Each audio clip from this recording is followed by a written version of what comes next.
ಫ್ಯಾಕ್ಟ್ಸ್ಗೆ ತಮಗೆಲ್ಲರಿಗೂ ಸ್ವಾಗತ. ಗುರುವಾರ ಸೆನ್ಸೆಕ್ಸ್ನಲ್ಲಿ ಎಕ್ಸ್ಪೈರಿ ಆಗಿದ್ದ ದಿನ ಸರ್ಪ್ರೈಸಿಂಗ್ ಆಗಿ ಮಾರ್ಕೆಟು ಗ್ರೀನ್ ಆಗಿ ಬಂದು ಕ್ಲೋಸಿಂಗ್ ಆಗಿದೆ. ಮೊನ್ನೆ ಐ ಥಿಂಕ್ ಮಾತಾಡ್ಕೊತಾ ಇದ್ವಿ, ಸುಮಾರು ವಿಚಾರಗಳು ನಮಗೆ ಗೊತ್ತಿಲ್ಲದೆ ಇರೋದಿರುತ್ತೆ. ಹಾಗಾಗಿ ದೊಡ್ಡ ಪೊಸಿಷನ್ನ ತಗೊಳೋಕ್ಕಿಂತ ಮುಂಚೆ ಅಥವಾ ಒಂದು ಟ್ರೇಡ್ನ ಜಾಸ್ತಿ ಕ್ಯಾರಿ ಮಾಡೋದಕ್ಕಿಂತ ಮುಂಚೆ ದಯವಿಟ್ಟು ಯೋಚನೆ ಮಾಡಿ.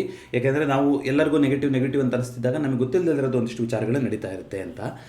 ಹಾಗಾದರೆ ಏನಾದರೂ ಅಷ್ಟೊಂದು ಏನಾದರೂ ಗೊತ್ತಾಗಿದೆಯಾ ಅಂದರೆ ಒಂದು 2-3 ವಿಚಾರಗಳು ಅಂತ ತಿಳಿದು ಬಂದಿದೆ. ಅದ್ರ ಬಗ್ಗೆ ಮಾತಾಡ್ತಾ ಹೋಗೋಣಂತೆ. ಸೊ ಮೊದಲನೇದಾಗಿ ನಿಫ್ಟಿಯ ಟಾಪ್ ಗೇನರ್ ಅಂತ ನಾವು ನೋಡೋದಾದರೆ ಇವತ್ತು ಅದಾನಿ ಪೋರ್ಟ್ಸ್ ಅಂತ ಕಾಣಿಸುತ್ತೆ. 4.52% ಅಪ್ ಬಂದಿದೆ ಅದಾನಿ ಪೋರ್ಟ್ಸಲ್ಲಿ. ಅದೇ ಇವತ್ತಿನ ಟಾಪ್ ಗೇನರ್ ಆಗಿದೆ. L&T ಮಿಡಲ್ ಈಸ್ಟ್ ಭಾಗದಲ್ಲಿ ಒಂದಿಷ್ಟು ಜಾಸ್ತಿ ಅವ್ರದ್ದು ವ್ಯವಹಾರಗಳಿದೆ, ಅದರಿಂದ ಇಂಪ್ಯಾಕ್ಟ್ ಆಗ್ತಾ ಇದೆ ಅಂತೆಲ್ಲ ಬಂದಿತ್ತು. ಅದು ಇವತ್ತು ಚೇತರಿಸಿಕೊಂಡು 4% ಅಪ್ ಬಂದಿದೆ. BLನಲ್ಲಿ 2.94% ಅಪ್ ಬಂದಿದೆ. ಹಾಗಾಗಿ ಓವರಾಲ್ ನಾವು ನೋಡ್ತಾ ಬರೋದಾದರೆ ಸುಮಾರು ಸ್ಟಾಕ್ಗಳು ಇವತ್ತು ಗ್ರೀನ್ ಆಗೇ ಇತ್ತು, ಎಸ್ಪೆಷಲಿ ಆಯಿಲ್ ರಿಲೇಟೆಡ್ ಸ್ಟಾಕ್ಗಳು ಕೂಡ. ಯಾಕಂದರೆ ಕ್ರೂಡಲ್ಲೂ ಕೂಡ ಒಂದು ಕೂಲ್ ಆಫ್ ಆಗೋದನ್ನ ನೋಡಲಿಕ್ಕೆ ಸಿಕ್ತು ನಮಗೆ. ಹಾಗಾದರೆ ಟಾಪ್ ಲೂಸರ್ ಅಂದರೆ ಇವತ್ತು ಟೆಕ್ ಮಹೀಂದ್ರ ಮತ್ತು IT-ನಲ್ಲಿ ಒಂದಿಷ್ಟು ಟಾರ್ಗೆಟ್ಗಳನ್ನು ಕಟ್ ಮಾಡ್ತಾರೆ ಬ್ರೋಕರೇಜ್ ಫರ್ಮ್ಗಳು ಅಂತ ಬಂದಿದೆ. ಸೊ ಆಲ್ರೆಡಿ ನಿಮಗೆ ಗೊತ್ತಿದೆ, ಅವ್ರು ಟಾರ್ಗೆಟ್ಗಳನ್ನು ಕಡಿಮೆ ಮಾಡಿದ್ರು ಈ ವರ್ಷಕ್ಕೆ, ಇನ್ನೂ ಕೂಡ ಕಡಿಮೆ ಮಾಡ್ತಾರೆ ಇವಾಗ ಅಂತ ಸುದ್ದಿ ಬರ್ತಿದೆ. ಯಾಕೆಂದರೆ ಮತ್ತೆ ಒಂದಿಷ್ಟು ವಿಚಾರಗಳು ಮುನ್ನೆಲೆಗೆ ಬರ್ತಾ ಇದೆ. ಆಂಥ್ರೋಪಿಕ್ ಕ್ಲಾಡ್ ಅಂತ ಏನೊಂದು ಸಾಫ್ಟ್ವೇರಿಂದ ಪರಿಚಿತ ಆಗಿದ್ದಂಥ ಕಂಪನಿ ಮತ್ತೆ ಒಂದು ಡೌನ್ ಟೈಮ್ ಆಗಿದ್ದು. ಸೊ ಇದು 2ನೇ ಸಲ ಈ ಥರ ಆಗ್ತಾ ಇರೋಂಥದ್ದು ಡೌನ್ ಟೈಮ್. ಇದಕ್ಕೆ ಮತ್ತೆ ಏನಾದ್ರು ಅವರು ಹಿಂದೆ ಆರೋಪ ಮಾಡಿದ ಹಾಗೆ ಚೈನಾ ಏನಾದರೂ ಅಟ್ಯಾಕ್ ಮಾಡ್ತಾ ಇದೆಯಾ, ಚೈನಾ ಲ್ಯಾಬಿಂದ ಏನು ಕತೆ ಅನ್ನೋದು ಗೊತ್ತಿಲ್ಲ. ಒಟ್ಟಿನಲ್ಲಿ ಡೌನ್ ಟೈಮ್ ಅನುಭವಿಸಿತ್ತದು. ಅದೇ ರೀತಿಗೆ AWS ಸರ್ವಿಸಸ್ ಎಲ್ಲ ಈ ವಾರ್ ಅಂತ ಅಂದಾಗ ಡೇಟಾ ಸೆಂಟ್ರಿಗೂ ಹಿಟ್ ಆಗಿದ್ದಂಥದ್ದು ಬಂದಿತ್ತು UAE-ನಲ್ಲಿ. ಅದೆಲ್ಲ ನಾನು ಹೇಳೋದು ಮರ್ತೋಗಿದೆ. ಅಮೆಝಾನ್ದು 2-3 ಡೇಟಾ ಸೆಂಟರ್ಗಳಿಗೆ ಇಂಪ್ಯಾಕ್ಟ್ ಆಗಿದೆ ಅಂತ ಕೂಡ ಬಂದಿತ್ತು. ಈಗ ಟ್ಯಾರಿಫ್ ರಿಲೇಟೆಡ್ ಆಗಿ ಏನೋ ಒಂದು 2,000 ಕಂಪ್ನಿಗಳು ಲಾಸ್ ಔಟನ್ನು ಮಾಡಿದ್ರು ಅಂತ ಇದು ಹಿಂದೆನೇ ಇದ್ದಿದ್ದಂಥ ಸುದ್ದಿ. ಅದು ಇವಾಗ ಕೋರ್ಟಲ್ಲಿ ಪ್ರೋಗ್ರೆಸ್ ಆಗುತ್ತೆ. ಇದು ತುಂಬ ಒಂದು ಲಾಂಗ್ ಟರ್ಮಲ್ಲಿ ಒಂದು ಗೌರ್ಮೆಂಟ್ ಮತ್ತು ಕಂಪ್ನಿಗಳ ಮಧ್ಯೆ ಒಂದು ವಾಗ್ವಾದ ನಡೆಯೋಕ್ಕೆ ಸಾಧ್ಯತೆ ಇದೆ ಅಂತ ಸುದ್ದಿ ಬರ್ತಾ ಇದೆ. ಅವ್ರು ಏನಂತ ಕೇಳ್ತಾ ಇದ್ದಾರೆ, ಇವಾಗ ಇನ್ನು ಆಲ್ರೆಡಿ ಕಲೆಕ್ಟ್ ಮಾಡ್ಕೊಂಡಿದ್ರಲ್ಲ ಅದನ್ನೆಲ್ಲ ಇವಾಗ ವಾಪಸ್ ಕೊಡಿ ನಮಗೆ ಅಂತಲೂ ಕೂಡ ಕೇಳ್ತಾ ಇದ್ದಾರೆ. ಈಗ ಆಲ್ರೆಡಿ 15% ಅಂತ ಹಾಕಿದ್ದಾರೆ ನಿಮ್ಗೆ ಗೊತ್ತು. ಬಟ್ ಸುಪ್ರೀಂ ಕೋರ್ಟ್ ಏನು ಹೇಳಿತ್ತು, 40%, 50%, 100% ಹಿಂಗೆಂಗೋ ಹಾಕಿದ್ರಲ್ಲ ಅದನ್ನೆಲ್ಲ ವಾಪಸ್ ಮಾಡಬೇಕು ಅಂತ ಹೇಳಿದ್ರಲ್ಲ. ಸೊ ಅದೇನು ಕಟ್ಟಿದ್ದು ಕಂಪ್ನಿಗಳು ಅದನ್ನು ವಾಪಸ್ ಕೇಳ್ತಾ ಇದ್ದಾವೆ. ದೊಡ್ಡ ಕಂಪ್ನಿಗಳು ಆ ಲಿಸ್ಟಲ್ಲಿದೆ. ಸರಿಸುಮಾರು 2,000 ಕಂಪ್ನಿಗಳು ಟ್ರಂಪ್ ಸರ್ಕಾರದ ಮುಂದೆ ಅವರ ವಿರುದ್ಧವಾಗಿ ಒಂದು ಲಾಸ್ ಔಟ್ನ ಫೈಲ್ ಮಾಡಿದ್ದಾರೆ ಅಂತ ಬಂದಿತ್ತು.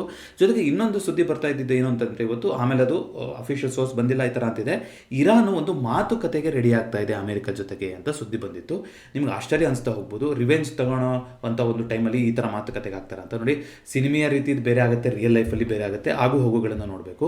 ಅಂತಹ ದೊಡ್ಡ ಸುಪ್ರೀಂ ಲೀಡರ್ ಅವರ ಹತ್ಯೆ ಆಗಿದ್ರೂ ಕೂಡ ಅವರಿಗೆ ಅಂತ್ಯ ಸಂಸ್ಕಾರ ಮಾಡೋಕ್ಕೆ ಆಗಿಲ್ಲ. ಯಾಕೆಂದರೆ ಈಗೇನು ಸರ್ವೆಲೆನ್ಸು, ಟ್ರ್ಯಾಕಿಂಗು ಎಲ್ಲರೂ ಒಂದೇ ಕಡೆ ಸೇರಿದ್ರು. ಮತ್ತೊಂದು ಅಂದರೆ ಎಲ್ಲಿ ಮತ್ತೆ ಇನ್ನೊಂದು ಅಟ್ಯಾಕ್ ಮಾಡುತ್ತೋ ಇಸ್ರೇಲು ಅಥವಾ ಅಮೆರಿಕ ಅಂತ ಅಲ್ವಾ.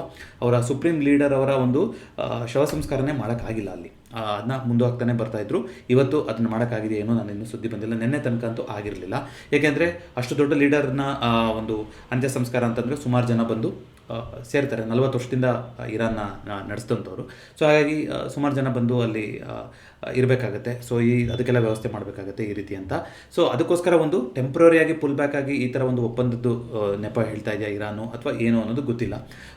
ಯಾಕೆಂತಂದರೆ ಅವರ ಪಾರ್ಲಿಮೆಂಟಲ್ಲೂ ಕೂಡ ಒಂದು ರೆಡ್ ಫ್ಲ್ಯಾಗನ್ನು ಹಾಸ್ಟ್ ಮಾಡಿದ್ದಾರೆ.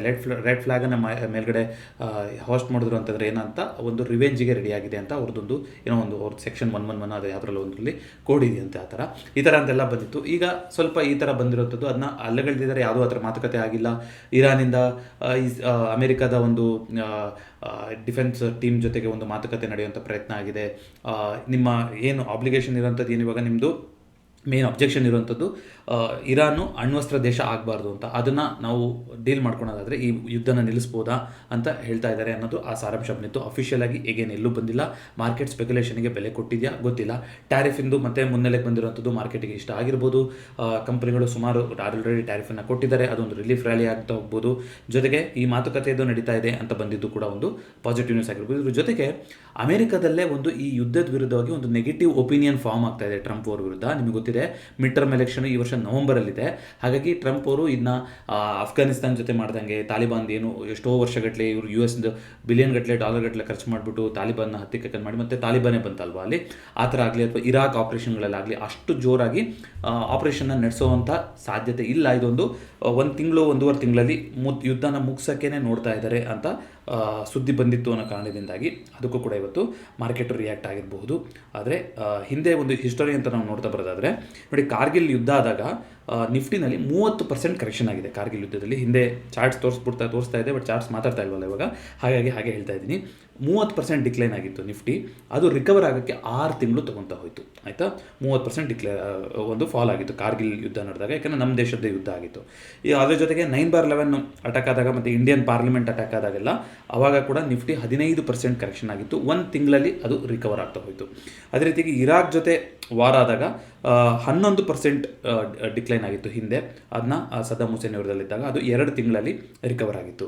ಜೊತೆಗೆ 26/11 ಅಟ್ಯಾಕ್, ಮುಂಬೈ ಅಟ್ಯಾಕ್ ಆದಾಗ 25% ಬಿದ್ದಿತ್ತು ನಿಫ್ಟಿ, ಅದು ರಿಕವರ್ ಆಗೋಕ್ಕೂ ಕೂಡ 6 ಮಂತ್ಸ್ ಆಯಿತು. ನೀವೊಂದು ಪ್ಯಾಟರ್ನ್ ಅಂತ ನೋಡೋದಾದರೆ ನಮ್ಮ ದೇಶ ಒಳಗಡೆ ಏನಾದರೂ ಆಗ್ತಿದೆ ಅಂತಂದರೆ ರಿಕವರಿ ಕೂಡ ಜಾಸ್ತಿ ದಿನ ತೊಗೊಂಡಿದೆ. 6 ತಿಂಗಳ ಕಾಲ ಆ ಪಾಯಿಂಟಿಗೆ ವಾಪಸ್ ಬರೋಕ್ಕೆ ಮಾರ್ಕೆಟು ಟೈಮ್ ತೊಗೊಂಡಿದೆ. ಜೊತೆಗೆ ಪುಲ್ವಾಮಾ ಅಟ್ಯಾಕ್ ಆದಾಗಲೂ ಕೂಡ 10% ರಿಯಾಕ್ಟ್ ಆಗಿತ್ತು ನಿಫ್ಟಿ, ಅದು ರಿಕವರ್ ಆಗೋಕ್ಕೆ 3 ಮಂತ್ಸ್ ಬೇಕಾಗ್ತಾ ಹೋಯಿತು. ಇದು ಹಿಸ್ಟ್ರಿ ಹೇಳುತ್ತೆ ಎಷ್ಟು ಹಿಂದೆ ವಾರು ಈ ಥರ ಅಟ್ಯಾಕು ಈ ಥರ ಸಿಚುವೇಶನ್ ಆದಾಗ ಎಷ್ಟು ರಿಯಾಕ್ಟ್ ಆಗಿದೆ, ಜೊತೆಗೆ ಎಷ್ಟು ರಿಕವರ್ ಆಗಿದೆ ಅಂತ.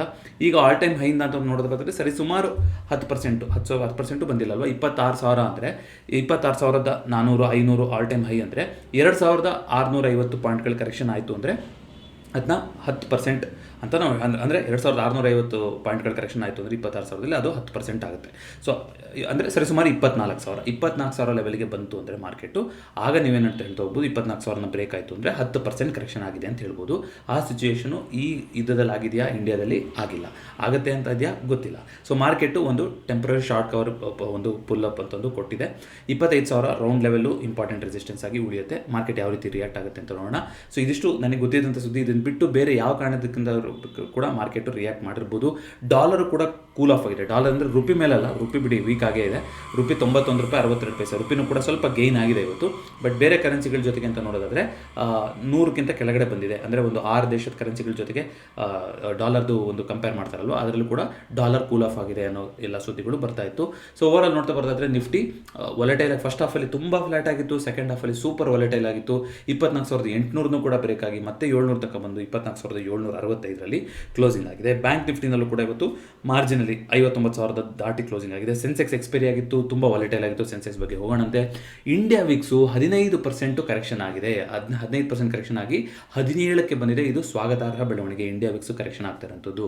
ಆದರೂ ಕೂಡ ಇಂಡಿಯಾ ವಿಕ್ಸು 15ಕ್ಕಿಂತ ಮೇಲಿದೆ, ವಿಚ್ ಇಸ್ ಸ್ಟಿಲ್ ವಾಲಟೈಲ್ ಅಂತಲೇ ಕರಿತೀವಿ. ಆದರೆ 21 ದಾಟಿತ್ತಲ್ಲ ನಿನ್ನೆ, ಅದಕ್ಕೆ ಕಂಪೇರ್ ಮಾಡಿದ್ರೆ ಬೆಟರ್ ಅಂತ ಅನಿಸ್ತಾ ಇದೆ. ಗಿಫ್ಟ್ ನಿಫ್ಟಿ ಸದ್ಯಕ್ಕೆ ಫ್ಲಾಟ್ ಆಗಿ ನಡೀತಾ ಇದೆ, ನೋಡೋಣಂತೆ. ಸೊ ಬ್ರೆಂಟು ಇವತ್ತು 84 ತನಕ ಹೋಗಿ ಕೂಲ್ ಆಫ್ ಆಗಿ ಮತ್ತೆ ಇವಾಗ ಒಂದಿಷ್ಟು ಗೇನ್ ಆಗ್ತಾ ಇದೆ. ಗೋಲ್ಡ್ ಸಿಲ್ವರ್ ಕೂಡ ಮಾರ್ಜಿನಲ್ಲಿ ಪಾಸಿಟಿವ್ ಆಗಿ ಕಾಣಿಸ್ತಾ ಇದೆ. ನ್ಯಾಚುರಲ್ ಗ್ಯಾಸ್ ಕೂಡ ಸ್ವಲ್ಪ ಪಾಸಿಟಿವ್ ಆಗೇ ಇದೆ. ಅದೇ ರೀತಿಗೆ ಬಿಟ್ಕಾಯಿನ್ ಕೂಡ ಇವತ್ತು ಆಲ್ಮೋಸ್ಟ್ ಫ್ಲಾಟ್ ಆಗಿ ನಡೀತಾ ಇದೆ. ಕ್ರೂಡು ಇಂಡಿಯಾದಲ್ಲಿ ನಿಮ್ಗೆ ಗೊತ್ತಿದೆ, ಬ್ರೆಂಟಿಂದ ಕ್ರೂಡ್ ಅಂತ ನಾವು ನೋಡ್ತಾ ಹೋಗ್ತೀವಿ. ಸೊ ಕ್ರೂಡಿಂದು ಫಸ್ಟ್ ಎಕ್ಸ್ಪೈರಿ ಆಗಿರುತ್ತೆ. ಆಪ್ಷನ್ಸ್ ಎಕ್ಸ್ಪೈರಿಗಳು ಕಮೋಡಿಟಿನಲ್ಲಿ ಬೇರೆ ಥರ ಇರುತ್ತೆ, ಈಕ್ವಿಟಿ ಮಾರ್ಕೆಟ್ ಥರ ಇರೋದಿಲ್ಲ.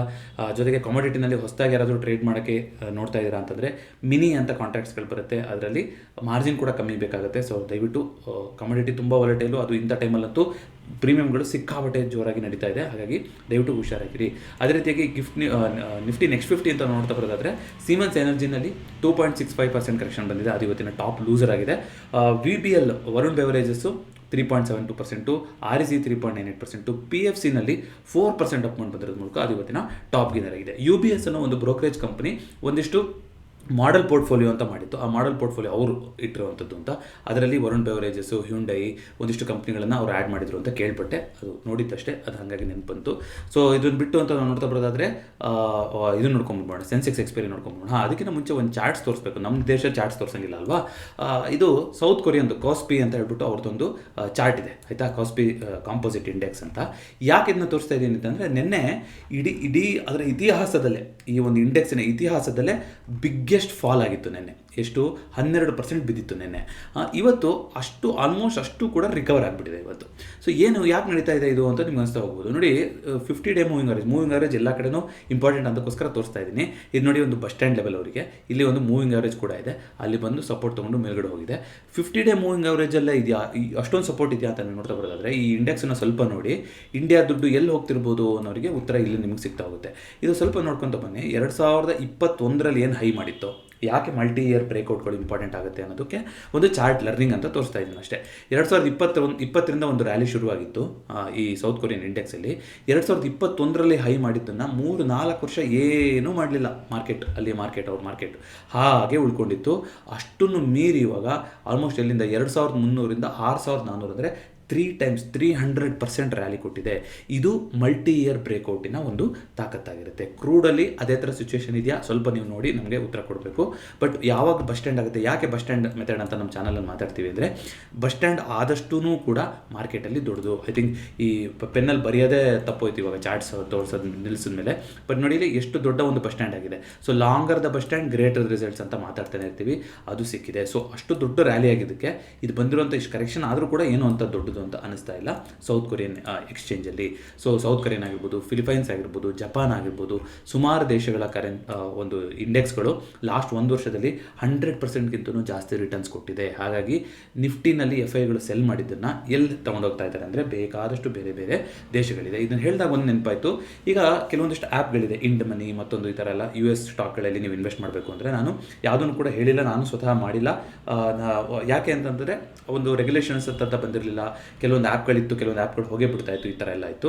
ಸೊ ಅವರು ನಿಮಗೆ ಒಂದು ಪ್ಲ್ಯಾಟ್ಫಾರ್ಮ್ನ ಕೊಡ್ತಿದ್ರು, ಆದ್ರೂ ಕೂಡ ಅದು ಇಂಟರ್ನ್ಯಾಷನಲಿ ಅಲ್ಲಿ ಕನ್ವರ್ಟ್ ಆಗಿ ಡಾಲರ್ದಾಗಿ ಮತ್ತೊಂದಾಗಿ ಎಲ್ಲ ಆಗಿ ಅಲ್ಲಿ ಇನ್ವೆಸ್ಟ್ ಆಗಬೇಕು. ಇದ್ರ ಬಗ್ಗೆ ಆದರೆ ಡೆಡಿಕೇಟೆಡ್ ವಿಡಿಯೋ ಮಾಡ್ತೀನಿ. ಈಗ ನಿಫ್ಟಿ ಇಂಟರ್ನ್ಯಾಷನಲ್ ಎಕ್ಸ್ಚೇಂಜ್ IX ಅಂತ ಒಂದು ತಂದಿದ್ದಾರೆ. ಇದ್ರ ಎಲ್ಲಿ ಗಿಫ್ಟ್ ನಿಫ್ಟಿಲೇ ಹೋಸ್ಟ್ ಆಗಿರುತ್ತೆ.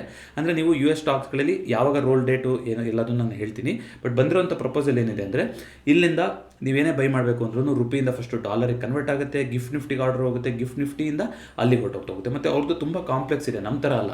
ಈಗ ಇಲ್ಲಿ ಬ್ರೋಕರ್ಸ್ ಏನು ಮಾಡ್ತಾರೆ, ನಮಗೊಂದು ಪ್ಲಾಟ್ಫಾರ್ಮ್ ಕೊಡ್ತಾರೆ ಅಷ್ಟೇ ಬೈ ಸೆಲ್ ಮಾಡೋದಕ್ಕೆ. ಬಟ್ ಅಮೆರಿಕಾದಲ್ಲಿ ಹೇಗಿದೆ ಅಂತಂದರೆ, ಎಕ್ಸ್ಚೇಂಜ್ಗಳಿಗೆ ಹೋಗೋದಿಲ್ಲ. ಎಕ್ಸ್ಚೇಂಜ್ ಹೋಗೋಕ್ಕಿಂತ ಮುಂಚೆನೇ ಒಂದಿಷ್ಟು ಡೀಲ್ಗಳಾಗ್ಬಿಡುತ್ತೆ. ಅಲ್ಲಿ ಬೇರೆ ಬೇರೆ ಒಂದಿಷ್ಟು ಮಾರ್ಕೆಟ್ ಪ್ರೊವೈಡರ್ಸ್ ಅಂತ ಇದ್ದಾರೆ, ರಾಬಿನ್ಹುಡ್ ಈ ಥರ ಕೆಲವೊಂದು ಕಂಪ್ನಿಗಳಿದೆ. ಸೊ ಅವ್ರು ಏನು ಮಾಡ್ತಾರೆ, ನಿಮಗೆ ಮಾರ್ಕೆಟ್ ವ್ಯಾಲ್ಯೂಯಿಂದ 1 ಪೈಸೆ 2 ಪೈಸೆ ಅವ್ರು ಜಾಸ್ತಿ ಕೊಟ್ಟರು ಕೂಡ ಅವರಿಗೆ ಲಾಭ. ಆ 1 ಪೈಸೆ 2 ಪೈಸೆನ ಮಿಲಿಯನ್ ಗಟ್ಟಲೆ ಟ್ರಾನ್ಸಾಕ್ಷನಿಗೆ ಮಾಡಿದ್ರೆ ಅವ್ರಿಗೆ ಏನಾಗ್ತಾ ಹೋಗುತ್ತೆ, ಅದರಲ್ಲೇ ಬೇಕಾದಷ್ಟು ದುಡ್ಡುಗಳನ್ನು ಮಾಡ್ತಾ ಹೋಗ್ತಾರೆ. ಹಾಗಾಗಿ ಅಲ್ಲಿ ತುಂಬ ಕಾಂಪ್ಲೆಕ್ಸ್ ಇದೆ ಸ್ವಲ್ಪ ಸಿಸ್ಟಮ್. ಅಫ್ಕೋರ್ಸ್ US ಇಂದು ಅಡ್ವಾನ್ಸ್ ಮಾರ್ಕೆಟು, ತುಂಬ ವರ್ಷದಿಂದ ಇರುವಂಥ ಮಾರ್ಕೆಟು. ಅಲ್ಲಿ ಎಕ್ಸ್ಪೈರಿಗೇಟ್ ಸಿಸ್ಟಮು ಬೇರೆ, ಅಲ್ಲಿ ಪಾರ್ಟಿಸಿಪೇಷನು ಕೂಡ ಜಾಸ್ತಿ, 50%ಗಿಂತ ಜಾಸ್ತಿ ಜನ ಮಾರ್ಕೆಟ್ನಲ್ಲಿ ಪಾರ್ಟಿಸಿಪೇಟ್ ಮಾಡ್ತಾರೆ US ಅಲ್ಲಿ. ಸೊ ಅದು ಆ US ಸ್ಟಾಕ್ಗಳಲ್ಲಿ ಇನ್ವೆಸ್ಟ್ ಮಾಡೋದಕ್ಕೆ ನಿಫ್ಟಿಯಿಂದ ಅಂದರೆ ಒಂದು ಹೊಸ ತರ್ತಾ ಇದ್ದಾರೆ ಅಂತ ಕೇಳ್ಪಟ್ಟೆ. ಸೊ ನೋಡೋಣಂತೆ ಅದೇನಾಗ್ತಾ ಹೋಗುತ್ತೆ ಅಂತ ಇಂಟರ್ನ್ಯಾಷನಲ್ ಎಕ್ಸ್ಚೇಂಜ್ ಇದು. ಅದನ್ನು ಬಿಟ್ಟು ಅಂತ ನೋಡ್ತಾ ಬರ್ತಾರೆ, ಇವತ್ತು ಸೆನ್ಸೆಕ್ಸ್ ಎಕ್ಸ್ಪೈರಿ ಇತ್ತಲ್ವ, ಅದಕ್ಕಿಂತ ಮುಂಚೆ ಇನ್ನು ಬೇಗ ರೆಕಾರ್ಡ್ ಮಾಡ್ತಾ ಇದ್ದೀನಿ. ಇವತ್ತು ವೀಡಿಯೋ ಬಂದಿದೆಯಾ ನೋಡೋಣ, ಡೇಟಾ ಬಂದಿದೆಯಾ ಅಂತ. ಇವತ್ತು FIDA ಡೇಟಾ, ಯಾಕೆಂದರೆ ದಿನವೂ FIDAಗಳು ದೊಡ್ಡದಾಗೆ ಮಾಡ್ತಾಯಿದ್ರು. ಇವತ್ತಿನ ಇನ್ನೂ ಡೇಟಾ ಅಪ್ಡೇಟ್ ಆಗಿಲ್ಲ. ನಿನ್ನೆ FIಗಳು ದೊಡ್ಡ ಮಟ್ಟದಲ್ಲಿ ಸೆಲ್ಲಿಂಗ್ ಮಾಡಿದ್ರು, DAಗಳು ಬೈ ಮಾಡಿದ್ರು. ಇವತ್ತೇನಾದರೂ ಸೆಂಟಿಮೆಂಟ್ ಆಚೆ ಈಚೆ ಆಗಿದೆಯಾ ಅನ್ನೋದು ಸ್ವಲ್ಪ ಹೊತ್ತಿಗೆ ಗೊತ್ತಾಗ್ತಾ ಹೋಗುತ್ತೆ. ಸೆನ್ಸೆಕ್ಸ್ ಅಂತ ನೋಡ್ತಾ ಬರೋದಾದರೆ ನೋಡಿ, ಫಸ್ಟ್ ಒಂದು 1 ಅವರ್ ಅಂತ ನೀವು ನೋಡ್ತಾ ಬರೋದಾದರೆ ಎಲ್ಲಿತ್ತು ಮ್ಯಾಕ್ಸ್ ಪೈನು 79,500 ಅಂದರೆ ಅಲ್ಲಿ ಮಾರ್ಕೆಟ್ ಕ್ಲೋಸಿಂಗ್ ಆಯಿತು ಅಂತಂದರೆ ಜಾಸ್ತಿ ಜನಕ್ಕೆ ಲಾಸ್ ಆಗೋದು ಸಾಧ್ಯತೆ ಅಂತಿತ್ತು. 80,000ದಲ್ಲಿ ದೊಡ್ಡದಾಗಿ OI ಬಿಲ್ಡಪ್ ಆಗಿತ್ತು, 79,000ದಲ್ಲೂ ಕೂಡ ದೊಡ್ಡದಾಗಿ OI ಬಿಲ್ಡಪ್ ಆಗಿತ್ತು. 10ವರೆನ ನೀವು 11ವರೆ ತನಕ ನೋಡ್ತಾ ಬರೋದಾದ್ರೂ ಕೂಡ ಚಿತ್ರಣ ಆಲ್ಮೋಸ್ಟ್ ಅದೇ ಥರನೇ ಇತ್ತು. 80,000ದಲ್ಲೂ ಜಾಸ್ತಿ ಇದೆ, 79,000ದಲ್ಲೂ ಜಾಸ್ತಿ ಇದೆ. ಮಾರ್ಕೆಟು ಅಲ್ಲೇ ಒಂದು ರೇಂಜ್ ಬೌಂಡ್ ಆಗಿ ನಿಂತಿತ್ತು. 11ವರೆ ಆಗಿ 12ವರೆ ಆಗಿ ಬರೋಷ್ಟೊತ್ತಿಗೆ ಆಗಲೂ ಕೂಡ ಏನೂ ಚೇಂಜ್ ಆಗಿಲ್ಲ. ಮಾರ್ಕೆಟಲ್ಲಿ ಮೂಮೆಂಟ್ ಬಂದಿದ್ದೆ 1 ಗಂಟೆ 1:30 ನಂತರ. ಸೊ ನೀವು 2 ಗಂಟೆ ಅಷ್ಟೊತ್ತಿಗೆ ಮಾರ್ಕೆಟಿಗೆ ನೋಡಿದ್ರೆ ಚಿತ್ರಣ ಸ್ವಲ್ಪ ಬದಲಾಗ್ತಾ ಬಂತು. 79,000ದಲ್ಲೂ ಕೂಡ ದೊಡ್ಡದಾಗಿ OI ಬಿಲ್ಡಪ್ ಆಗಿತ್ತು 2 ಗಂಟೆ ಅಷ್ಟೊತ್ತಿಗೆ. ಕೊನೆ 1 ಅವರಲ್ಲಿ ಮಾತ್ರ ಸೊ ಇದನ್ನ ತುಂಬ ಒಂದು ಶೇಕ್ ಮಾಡೋಂಥ ಪರಿಸ್ಥಿತಿ ನೋಡಲಿಕ್ಕೆ ಸಿಕ್ತು. ನಿಮಗೆ ಎಲ್ಲಿ ತನಕ ಹೋಯಿತು ಮಾರ್ಕೆಟ್, ಆಲ್ಮೋಸ್ಟ್ 80,000 ತನಕ ಒಂದು 400-500 ಪಾಯಿಂಟ್ಗಳ ಮೇಲ್ಗಡೆ ರ್ಯಾಲಿ ಆಯಿತು. ಅದಕ್ಕೆ ಹೇಳುವಂಥದ್ದು OI ಅನ್ನೋದು ತುಂಬ ಡೈನಾಮಿಕ್ ಡೇಟಾ ಆಗಿರುತ್ತೆ. ಯಾಕೆ ಇದನ್ನ ತೋರಿಸ್ತೆ ಅಂತಂದರೆ, ನೀವು ಈ ಹಿಂದಿನ ದಿನ ಈ ರೀತಿ ಮಾತಾಡ್ಕೊಂಡಿದ್ವಿ, ಅಥವಾ ಬೆಳಗ್ಗೆ ನೀವು ಫಸ್ಟ್ ಹಾಫಲ್ಲಿ ಒಂದಿಷ್ಟು ನೋಡಿಕೊಂಡು ಆಮೇಲೆ ಬಿಟ್ಟು ಹೋಗಿದ್ದಿದ್ರೆ ಹಾಗೆ ಇರುತ್ತೆ ಮಾರ್ಕೆಟು. ಇಲ್ಲ, ಯಾಕೆಂದರೆ ದೊಡ್ಡವರು ಬಂದಾಗ ಅಲ್ಲಿ ಅವರು ಟ್ರ್ಯಾಕ್ ಮಾಡ್ತಾ ಇದ್ದಾಗ ಅದು ಅದೇ ರೀತಿಯಾಗಿ ಚೇಂಜಸ್ ಆಗ್ತಾನೆ ಇರುತ್ತೆ. ಒಂದು ಪಾಯಿಂಟಲ್ಲಿ ನೆಗೆಟಿವ್ ಕಡೆಗೂ ಹೋಗಿತ್ತು ನೀವು ನೋಡೋದಾದ್ರೆ ಇವತ್ತು. ಆದಮೇಲೆ 12:30 ಅದಾದಮೇಲೆ ಮಾರ್ಕೆಟ್ ಚಿತ್ರಣ ಬೇರೆ ಆಗ್ತಾ ಹೋಯಿತು. ಸೊ FIಗಳು ಇವತ್ತು ನೆಟ್ ಪಾಸಿಟಿವ್ ಆಗಿದ್ದಾರಾ ಗೊತ್ತಿಲ್ಲ, ಡೇಟಾ ಬಂದಮೇಲೆ ಗೊತ್ತಾಗ್ತಾ ಹೋಗುತ್ತೆ. ಬಟ್ OI ಅನ್ನೋದು ತುಂಬ ಡೈನಾಮಿಕ್ ಡೇಟಾ ಆಗಿರುತ್ತೆ. ಯಾರಿಗಾದರೂ ಈ ಮಾಹಿತಿ ಇಷ್ಟ ಆಗುತ್ತೆ, ನಿಮಗೆ ಇದು ಅನಿವಾರ್ಯ ಅಂತ ಅನಿಸುತ್ತೆ ಅನ್ನೋದಾದರೆ ನೀವು ಸ್ಟಾಕ್ ಮೋಜೋ ಪ್ಲಾಟ್ಫಾರ್ಮ್ ಬಗ್ಗೆ ನೀವು ನೋಡ್ತಾ ಹೋಗ್ಬೋದು. ಪ್ರತಿ ವಿಡಿಯೋದ ಪಿನ್ ಕಾಮೆಂಟಲ್ಲಿ ಕೊಟ್ಟಿರ್ತೀನಿ. ಸೊ ಓವರಾಲ್ ನೋಡ್ತಾ ಬರೋದಾದ್ರೆ ಇವತ್ತು ಹೀಟ್ ಮ್ಯಾಪು ಕೂಡ ಲಾರ್ಜ್ಲಿ ಗ್ರೀನ್. 10 ಸ್ಟಾಕ್ಗಳು ಬ್ಯಾಂಕ್ ನಿಫ್ಟಿನಲ್ಲಿ ಪಾಸಿಟಿವ್ ಆಗಿದೆ. ನಿಫ್ಟಿನಲ್ಲಿ 40 ಸ್ಟಾಕ್ಸ್ಗಳು ಪಾಸಿಟಿವ್ ಆಗಿತ್ತು. FNO ಸ್ಟಾಕ್ಸ್ಗಳು ಕೂಡ ಜಾಸ್ತಿ ಪಾಸಿಟಿವ್ ಆಗಿತ್ತು. ಡಿಫೆನ್ಸ್ ಟಾಪ್ ಗೇನರ್ ಸೆಕ್ಟರ್ ಆಗಿದೆ ಇವತ್ತು. IT ಒಂದೇ ಇವತ್ತು ಲೂಸಿಂಗ್ ಸೆಕ್ಟರ್ ಆಗಿರೋದು. ಇನ್ನೆಲ್ಲದೂ ಕೂಡ ಪಾಸಿಟಿವ್ ಆಗಿ ಉಳ್ಕೊಂಡಿದೆ. ಇದಿಷ್ಟು ಇವತ್ತಿನ ಫಿನ್ ಫ್ಯಾಕ್ಟ್ಸ್ ಆಗಿತ್ತು. ಈ ವಿಡಿಯೋ ಇಷ್ಟ ಆಗಿದೆ ದಯವಿಟ್ಟು ವಿಡಿಯೋನ ಲೈಕ್ ಮಾಡಿ ಹಾಗೂ ಚಾನಲ್ಗೆ ಸಬ್ಸ್ಕ್ರೈಬ್ ಮಾಡಿ. ಮತ್ತೊಂದು ವಿಡಿಯೋದೊಂದಿಗೆ ಭೇಟಿಯಾಗೋಣ. ಎಲ್ಲರಿಗೂ ನಮಸ್ಕಾರ.